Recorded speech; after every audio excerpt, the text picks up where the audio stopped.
자, Do It Node.js 프로그래밍. 자, 우리 JSON RPC 부분 진행하고 있습니다. 마지막 섹션이 우리 데이터 부분을 암호화하기 내용인데요. 코드 중심으로 설명을 하도록 하겠습니다.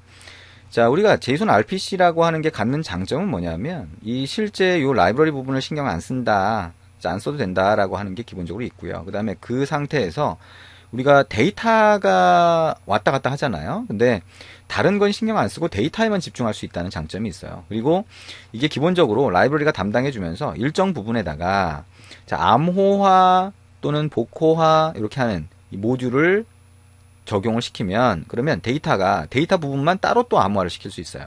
보통은 우리가 SSL 같은 걸 적용을 하면 왔다 갔다 하는 데이터가 암호화돼서 왔다 갔다 하죠. 근데 그거를 다시 데이터 부분만 추가로 암호화할 수 있는 장점이 생긴다라고 보시면 되겠죠.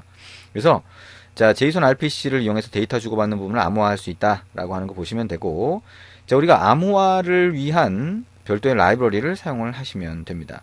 자, 클라이언트 쪽은 echo encrypted.html이라고 하는 샘플 파일이 있고요. 그 다음에 서버 쪽에도 거기에 맞는 자, 핸들러를 등록을 하겠죠. echo encrypted. 그래서 그거를 실행을 해보시면 동작하는 방식을 아실 수가 있습니다.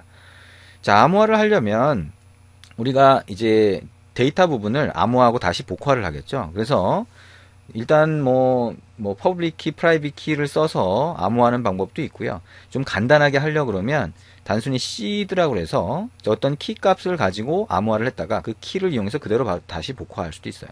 그래서 그 간단한 방법을 사용하는 거를 예제로 지금 집어넣어서 같이 책에서 설명을 하고 있습니다.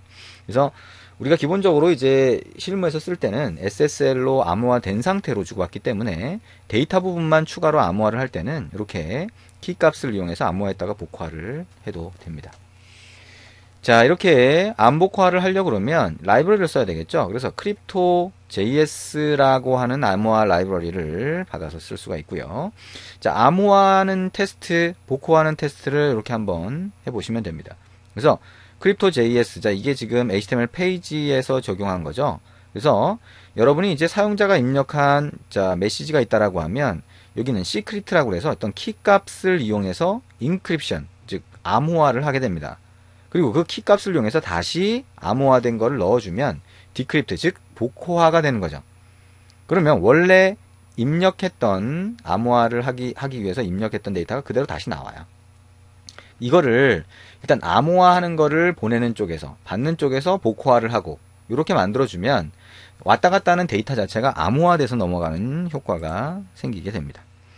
자, 코드를 이런 식으로 구성을 해주시면 되고요.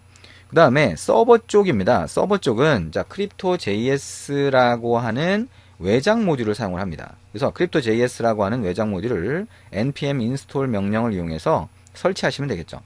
그러면 여러분 이제 이것도 어떻게 할 수 있냐? decrypt라고 하는 함수를 실행할 수 있어요. 근데 앞에서도 그랬지만 AES라고 하는 게 나오죠. 자, 이 AES라고 하는 게 우리가 암호화나 복화를 하려고 그러면 기본적인 자, 알고리즘이 필요해요. 어떤 방법으로 암호화를 할 것이냐, 복화를 할 것이냐, 이게 필요하거든요. 근데 그 중에 AES라고 하는 게 그래도 가장 요즘에 신뢰할 수 있는 방법 중에 하나입니다. 신뢰할 수 있다라고 하는 거는 결국에는 복호화가 쉽지 않다. 즉, 해킹이 쉽지 않다. 이런 의미가 되겠죠. 그래서 어쨌든, 그건 나중에 구체적으로 살펴보고요. 기회가 되면 여러분이 이제 직접 한번 보시면 될 거고요. 일단, 한쪽에서 AES로 암호화를 하게 되면 다른 쪽에서도 동일한 방법으로 복호화를 해줘야 됩니다.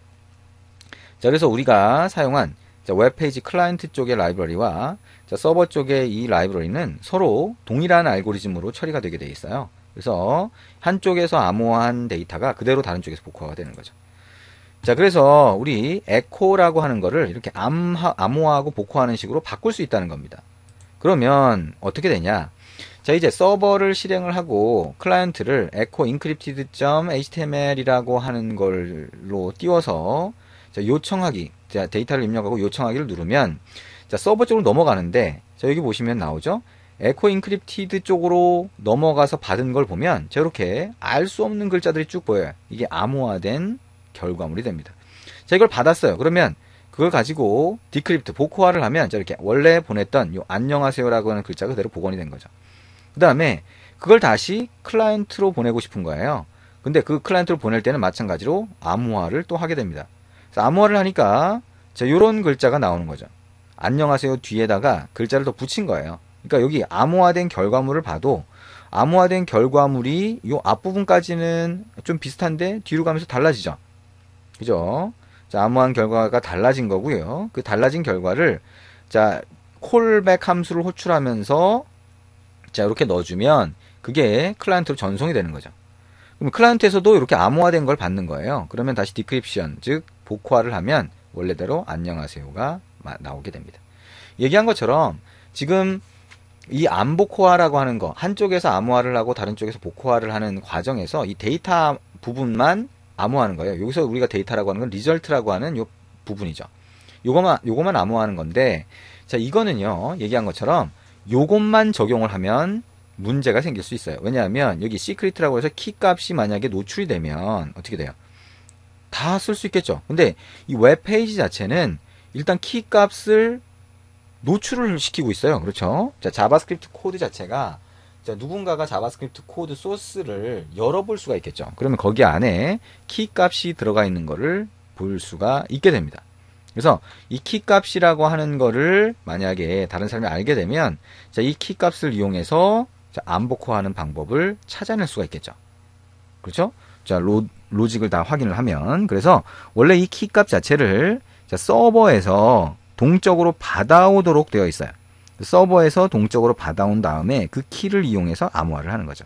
그렇게 하면 키 값이 자, 여기 웹페이지에 그대로 노출되는 문제를 해결할 수가 있습니다. 그래서 자, 키 값은 서버에서 받아와야 되지만 우리가 지금 보는 이 샘플에서는 그냥 클라이언트 페이지에 넣도록 해놨고요.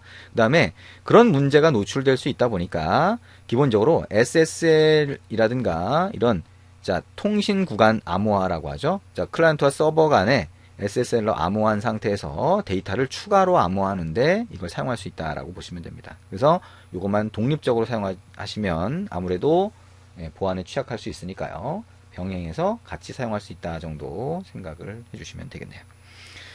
자, 이렇게 해서 우리 11장 같이 한번 봤습니다. 11장 내용은 그렇게 많지는 않죠. 근데 일단 자, 제이손 RPC라고 해서 RPC 방식에 대해서 여러분이 알아두시는 게 필요한 경우가 있어서 자, 이 챕터의 내용 여러분이 시간 될 때 차근차근 한번 따라해 보시는 게 좋을 것 같습니다. 자, 지금까지 RPC 내용을 봤고요. 우리 다음 장에서도 이제 웹 서버 위에서 우리가 추가적으로 사용할 수 있는 각 분야별로 사용할 수 있는 기능 더 우리가 보도록 할 겁니다. 네, 수고하셨습니다.